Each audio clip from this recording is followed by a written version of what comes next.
നിങ്ങൾ അയൽക്കാരൻ്റെ വീട്ടിലേക്ക് എത്തി നോക്കാറുണ്ടോ? ഇനിയിപ്പോൾ ഒരു അയൽക്കാരനെ കുറിച്ച് നിങ്ങൾക്ക് എന്തെങ്കിലും സംശയം തോന്നിയാൽ അത് ശരിയാവോ? ഇനിയിപ്പോൾ തെറ്റിപ്പോവോ? അവസാനം വരെ കാണാവുന്ന, ത്രില്ലടിച്ച് കാണാവുന്ന ഒരു ക്ലാസിക് ചിത്രത്തെക്കുറിച്ചാണ് ഞാൻ പറയുന്നത്. ഒരുപക്ഷെ ആൽഫ്രഡ് ഹിച്ച്കോക്കിൻ്റെ സംവിധാന സംരംഭങ്ങളിൽ ഏറ്റവും മികച്ച ചിത്രമായിരിക്കും റിയർ വിൻഡോ. 1954 ചിത്രത്തിൻ്റെ റിലീസ്.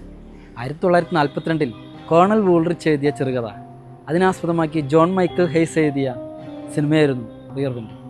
അതിഗംഭീര സിനിമയാണ് കേട്ടോ. വളരെ രസകരമായൊരു കഥാപശ്ചാത്തലമാണ് ചിത്രത്തിൻ്റെ. ഒരു അപകടം മൂലം പരിക്കുപറ്റി വീൽ ചെയറിലിരിക്കുകയാണ് നമ്മുടെ കഥാനായകനായ ജെഫ്. പുറത്തുള്ള കാഴ്ചകൾ കാണുകയാണ് അയാളുടെ പ്രധാന ഹോബി. ചുറ്റുമുള്ള അപ്പാർട്ട്മെൻറ്റുകളിലെ കാഴ്ചകൾ കൂടി അയാൾക്ക് കാണാൻ സാധിക്കും. അങ്ങനെ സ്വാഭാവികമായും അയൽപ്പക്കത്തുള്ളവരുടെ എല്ലാം രീതികളും ശീലങ്ങളും ആക്ടിവിറ്റികളും ഒക്കെ അയാൾക്ക് കാണാപ്പാടമായി. ഒരു ദിവസം യാദൃശ്ചികമായി ഒരു വലിയ ശബ്ദം കേട്ട് അയാൾ ഞെട്ടി ഉണർന്നു. മാത്രമല്ല അവിടെ കണ്ട ചില കാഴ്ചകളിൽ ചില സംശയങ്ങൾ ജെഫിനുണ്ടാകുന്നു. ആ സംശയങ്ങൾക്ക് പുറകിലായിരുന്നു ജെഫിൻ്റെ യാത്ര. ഒപ്പം പ്രേക്ഷകരുടെയും. ജെഫിൻ്റെ കാഴ്ചകളൊക്കെ സത്യമാകുന്നു. കണ്ടറിയാം റിയർ വിൻഡോയിലൂടെ. പിന്നീട് റിലീസ് ചെയ്ത ഒരു മലയാളം ആന്തോളജി ചിത്രം ഈ ചിത്രത്തിൽ നിന്ന് പ്രചോദനം ഉൾക്കൊണ്ട് ചെയ്തതാണ്. മാത്രമല്ല ഈ അടുത്തിറങ്ങിയൊരു മലയാള ചിത്രം അതിൻ്റെ കഥാഗതിയും സമാനമായിട്ടുള്ളതാണ്. പ്രേക്ഷകർ തന്നെ കണ്ടു തീരുമാനിക്കും. എന്തായാലും അടുത്തൊരു ചിത്രവുമായി വീണ്ടും വരാം. ബൈ.